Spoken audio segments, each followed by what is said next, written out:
Olá pessoal, e é dessa forma então que você faz para estar adiando uma notificação em 2 horas no Samsung S25.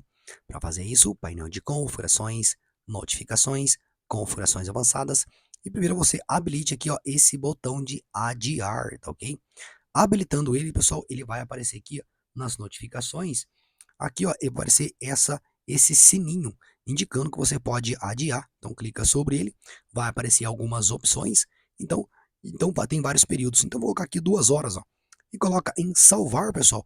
E daí somente depois de 2 horas que essa notificação vai aparecer novamente aqui no aparelho, tá ok? Então é um recurso aí bem interessante. Então você pode colocar, né? Se caso você não conseguir ver agora a notificação, depois daqui 2 horas ela vai aparecer novamente para você, tá ok? Bom, pessoal, então espero que esse vídeo aí tenha te ajudado de alguma forma. Não se esqueça de curtir, se inscrever e até a próxima. Tchau, tchau.